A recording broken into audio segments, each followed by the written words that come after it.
কেন্দ্র তথা CI2 ষষ্ঠ সম্মেলন আজকে।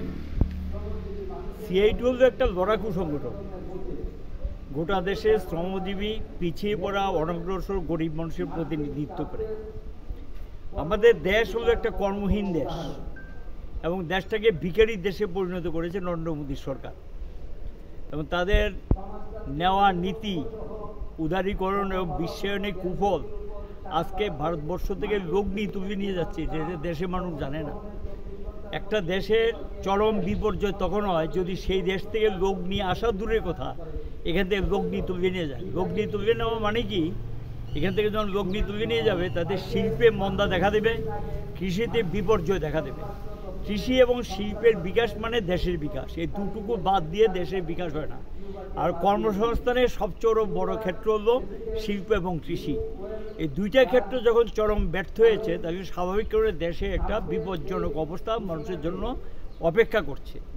এই পরিস্থিতিতে গিয়ে গোটা দেশেই লড়াই চলছে। কয়েকদিন আগে আমরা দেশব্যাপী ধর্মঘট হয়েছে। 25 কোটি লোক, ওয়ার্ল্ড ফেডারেশন অফ ট্রেড ইউনিয়নের বক্তব্য, বিশ্বের অন্যতম একটা বড় ধর্মঘট হয়েছে গত কয়েকদিন আগের যে ধর্মঘটটা হয়ে গেছে। অনেকের মনে প্রশ্ন থাকতে পারে, মাত্র সরকারে এসছে, এখনই আপনারা চট করে এই সিদ্ধান্ত নিলেন কেন? 1 বছর হয়েছে, তৃতীয়বার সে প্রধানমন্ত্রী হয়েছে।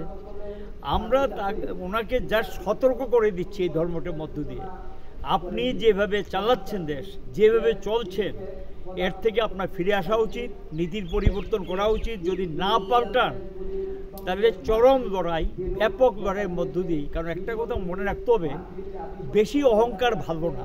একটু অহংকারী মনোভাব হয়ে গেছে, বুঝতে চান না, কথা বলতে চান না, বসতে চান না, এবং একটা বিষয় নিয়ে আলোচনা করে সমাধান চান না। এটা অহংকারী মনোভাবের লক্ষণ। আর বিশেষ করে একটা ফেসিবাদী, একদম টোটালি নয়া ফেসিস্ট বলছি আমরা এটাকে। নয়া ফেসিস্ট একটা দৃষ্টিভঙ্গি বহিঃপ্রকাশ করছে। এই কারণে বাহ্যিক দিকটা গণতন্ত্রের মতোই মনে হয়, কিন্তু কি গণতন্ত্র এটা? আমার কাজ নেই, খাদ্য নেই, আমি এটা প্রতিবাদ করতে গেলে জেলখানা ঢুকিয়ে দেবে, প্রতিবাদী কণ্ঠ থাকতে পারবে না। ইভেন কি সাংবাদিক যারা প্রতিবাদ করে তাদের পর্যন্ত জেলে ঢুকিয়ে দিচ্ছে।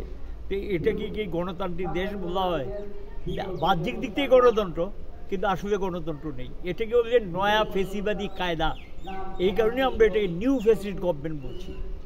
আইন আদালত আছে, কিন্তু সেই আইন আদালতে যদি রাজনৈতিক হস্তক্ষেপ হয়, আইন আদালতের সঠিক বিচার পাবে মানুষ? এবং কোনো কোনো ক্ষেত্রে দেখা যাচ্ছে আইন আদালতের উপর প্রভাব বিস্তার করার চেষ্টা হয়। তৃতীয় দেখা যায় যে পার্লামেন্ট, বিধানসভা, এটাই তো আইনসভা। আইনসভার কাজ আইন তৈরি করা। আইনসভাতে গিয়ে দেখা যায় যে